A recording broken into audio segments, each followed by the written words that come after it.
તમે જે ફાઇલ કહો છો એ કનુ કાકા મને મળતી નથી. હા, અરે બધા મેલ ચેક કરી લીધા. તમે કેવી રીતના મેલ કરો છો એ પણ મને સમજ નથી પડતી. તમે કોઈ બાજુમાં છે? તમારી બાજુમાં કોઈ હે? કનુ કાકા તમે એકલા શું કરો છો? હા, જીવનમાં કોમ્પ્યુટર સાથે એકલા એકલા ન રમાય. મારી વાત સમજો. હા, કોઈ ભણેલો ગણેલો વ્યક્તિ હોય ને એને બહારથી બૂમ પાડો, અંદર બોલાવો અને એને કહો કે મારે છે ને આ ફાઇલ મોકલવાની છે. તમે એક ડબ્બો મોકલો છો કે ખાલી? જીજાજી, જીજાજી.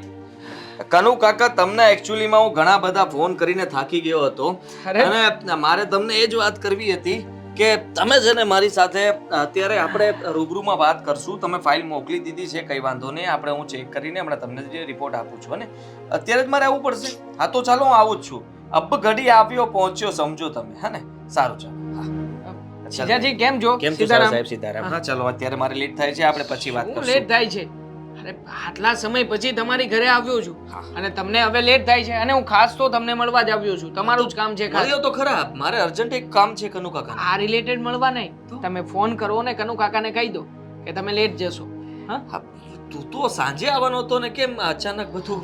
પ્લાન ફેરવી નાખ. બરાબર. એમાં એવું છે કે મારે પછી બપોર પછી કામ છે થોડું ઘણું, એટલે સાંજનું બંધ રાખીને અત્યારે આવી ગયો. સારું ચાલ તો હવે મળીએ, પછી સાંજે મળીએ. શું? અરે જીજાજી, પહેલા મારી વાત તો સાંભળો. ગળે મળવા માંગે છે, એટલે ગળે મળી લો બસ.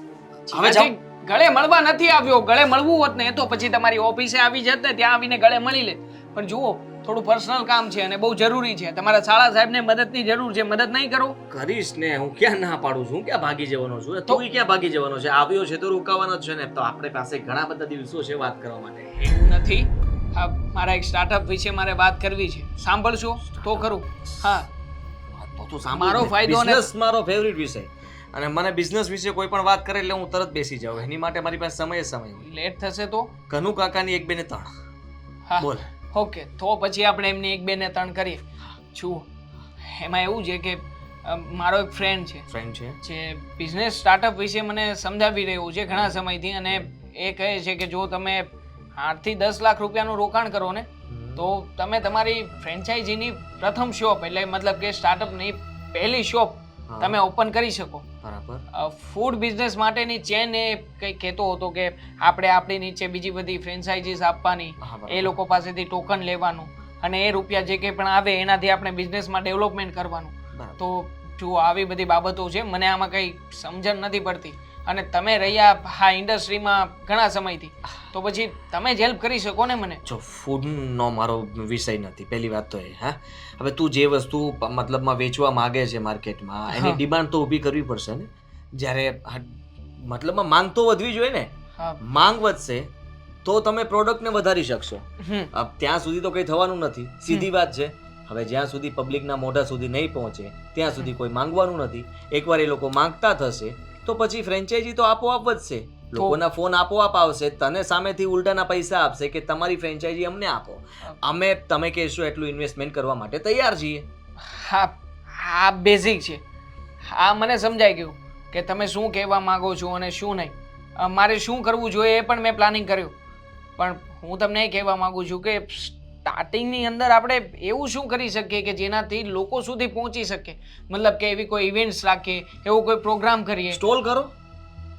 જ્યાં તમે અડ્ડો જમાવવા માંગો છો ત્યાં સ્ટોલ કરો.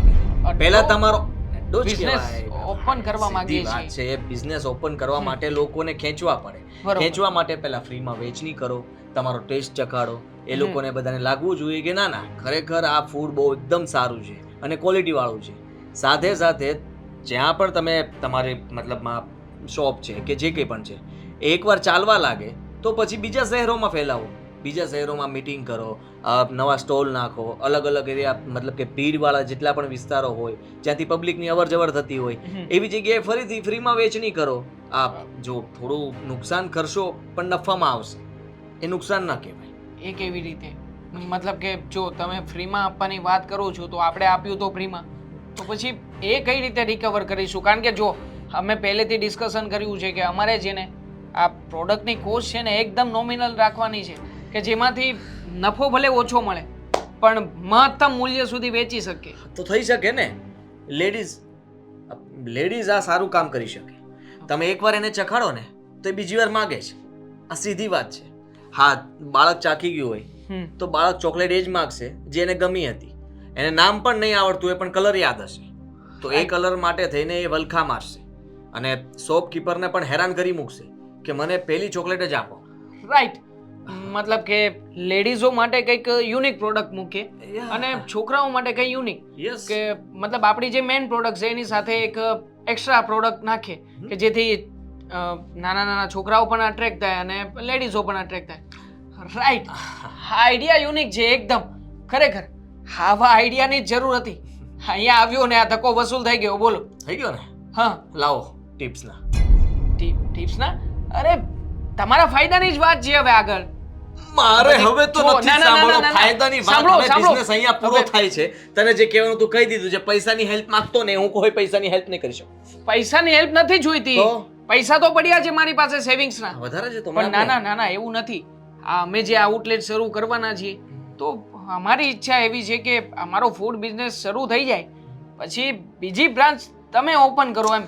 મતલબ કે તમે આમાં રોકાણ કરો. મારે કોઈ રોકાણ નથી કરવું ને મારે તમારે એમને ટોકન નથી આપવાનું. ટોકન પણ નથી. હું વિચારીશ પહેલા તમે જમાવો, આ તમારું એકદમ જામી જાય પછી હું વિચારીશ કે મારે શું કરવું. હા, અત્યારે હું મારા બિઝનેસ માંથી નવરો નથી થતો. કનુ કાકાનું યાદ આવી ગયું એટલે ટેન્શન વધી ગયું છે. ઠીક છે ઠીક છે તમે વિચાર કરી લેજો. ચાલો તો હું રજા લઉં. મારે આ જ કામ હતું. Thank you. Thank you too. મારે તમને કેવું જોઈએ આ તમે જે આઈડિયા આપ્યો છે એનાથી કેટલો આગળ વધી શકે છે થોડી નક્કી છે.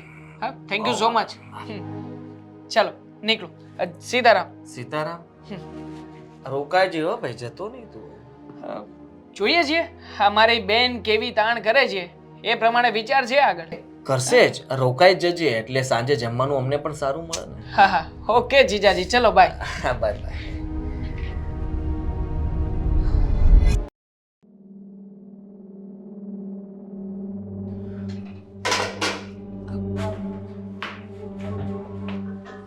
વાહ મમ્મી, તારા મગજનું તો કઈ કેવું પડે હો. કેમ? બહુ ઉસ્તાદ છે તું. અરે શું થયું મમ્મી? કઈ થયું?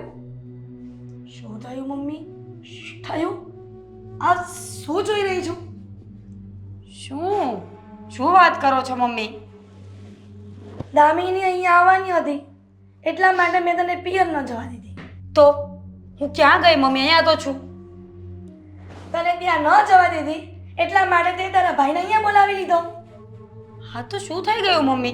હું ત્યાં ન જઈ શકી તો મેં આદિત્ય પાસે ફોન કરાવ્યો કે ભલે ભાઈ અહીંયા આવીને મને મળી જાય. તો શું થઈ ગયું એમાં? એટલે ઘરમાં કોઈ મહેમાન આવે તો પણ મને ખબર ના પડે. વાહ મમ્મી શું ઘરની વહુ છે. શું વાત કરો છો મમ્મી તમે? મહેમાન આવે તો શું થઈ ગયું? અને આવ્યો ત્યારે કલાક તો રોકાયો છે બિચારો, જતો પણ રહ્યો ને. તને ખબર છે ને કે મારી દીકરી હવે ફોરેનથી અહીંયા આવી ગઈ છે. હવે કોઈ પણ તારા મહેમાનને બોલાવવા હોય ને તો મારી પરમિશન લેવાની. વિધાઉટ પરમિશન કોઈ પણ મહેમાન મારા ઘરમાં ન આવવું જોઈએ. એક મિનિટ મમ્મી, એ મારો ભાઈ છે, સગો ભાઈ. અને આપણા ઘરમાં દીકરી હોય તો શું થઈ ગયું? એને એટલી તમીઝ તો છે કે કોની સાથે કેવી રીતે વાત કરવી. ક્યારે માણસની મતી ફરે ને એ ખબર ન પડે. અચ્છા. અને તારો ભાઈ કલાક સુધી રોકાયો તો પછી મને કેમ ન બોલાવી? તારા પેટમાં પાપ નહોતું તો? મમ્મી, એ આદિત્ય પાસે બેઠો હતો, મારી પાસે પણ 5 મિનિટ બેઠો છે ખાલી. એમને બિઝનેસની કઈ વાત હતી, કઈ બિઝનેસ માટે ટીપ લેવા આવ્યો હતો, તો એમાં તમારે શું કામ હોય એનું? તારી સાથે 5 મિનિટ બેઠો, 5 મિનિટ મારા દીકરા સાથે વાત કરી અને તું તો કલાકની વાત કરે છે. તો 40 મિનિટ ક્યાં ગઈ? સિરિયસલી મમ્મી, તમે એક એક મિનિટનો હિસાબ રાખો છો? મને તો ખબર જ નહોતી. રાખીશ. હવે મારી દીકરી મારી પાસે આવી ગઈ છે ને તો મારે એક એક સેકન્ડનો હિસાબ રાખવો પડશે. મિનિટ તો શું? સરસ, તો પછી રાખો. હવે હું પણ હિસાબ લખવાનું ચાલુ કરી દઉં ને મમ્મી, કારણ કે મને ખબર નહોતી કે મારા સાસુ આટલો હિસાબ કરતા હશે. આજ દિન સુધી નથી કર્યો ને એટલે તને તકલીફ તો પડશે, પણ ભલે પડતી. મારા દીકરીના જિંદગીનો સવાલ છે. કોઈ પણ જેસ મારા ઘરમાં આવશે ને તો હું સહન નહીં કરી શકું. મમ્મી, હવે તમે તમારી લિમિટને ક્રોસ કરી રહ્યા છો. મારો ભાઈ નીતિનો ચોખ્ખો માણસ છે. કહ્યું ને, કોઈ પણ જેન્ટ્સ હોય ક્યારે એની બુદ્ધિ ભ્રષ્ટ થાય ને એ ખબર ના પડે. આજ પછી તારો ભાઈ મારા ઘરમાં ન આવવો જોઈએ. ઠીક છે, નહીં આવે મારો ભાઈ. હું એને ના પાડી દઉં ને? તમે તો એવું ઈચ્છો છો ને કે હું બધા સાથે સંબંધો તોડી નાખું, એટલે આ ઘરમાં નોકરાણી થઈને તમારા કામ કર્યા કરું? કોણે કહ્યું કે તું નોકરાણી છો અને ક્યારે તારી પાસે નોકરાણી જેવું કામ કરાવ્યું? હર વખત દરરોજ સવારથી સાંજ સુધી તમે એક જ વસ્તુ તો કરો છો, ટોર્ચર ટોર્ચર ને ટોર્ચર. માનસિક ટોર્ચર સિવાય તમે ક્યારેય મને કંઈ આપ્યું છે? અને મેં ક્યારે તને સાસુ તરીકે બિહેવિયર કર્યું છે? ના, તમારું બિહેવિયર તો માં જેવું છે. અરે આવી માં કોની હોય? દામિની બેન આટલા દિવસથી ઘરે આવ્યા છે, તમે ક્યારે ઊંચા અવાજે એમની સામે બોલ્યા છો? નહીં. સવારે પથારીમાં ઉઠે એટલે ચા તૈયાર, નાસ્તો તૈયાર, નાહી ધોઈને ફ્રેશ થાય એટલે ગાડીની ચાવી આપી દો છો કે જા. આટલા વર્ષથી જે પણ ફ્રેન્ડ્સને ન મળી હોય, સગાવાલાને ન મળી હોય, બધાને મળીને આવ. મને આવું ક્યારે કહ્યું? દીકરી અને વહુમાં તફાવત હોય છે. દીકરી એ દીકરી કહેવાય અને વહુ એ વહુ. સમજીને? બધી ખબર પડે છે મમ્મી મને. તમારી દીકરી ફોરેનમાંથી ભણીને આવી છે, હું નહીં. આપણા સંસ્કાર, આપણી સંસ્કૃતિ શું છે ને એ મને બધી જ ખબર પડે છે. અને મારી દીકરીને પણ ખબર પડે છે શું સંસ્કૃતિ છે ને શું સંસ્કાર છે. સમજીને? અરે બહુ થયું મમ્મી. એક ને એક વાતને કેટલી વાર કહેશો તમે મને? હવે મહેરબાની કરીને મારી સામે નહીં બોલતા, નહીં તો પછી હું ભૂલી જઈશ કે તમે મારા સાસુ છો. મીના નથી બોલતી એટલે ક્યાંની બક બક કરે છે? સાસુની સામે બોલીશ? તારા ભાઈ આવા સંસ્કાર આપ્યા છે? સંસ્કાર નહીં કરતી હતી હમણાં.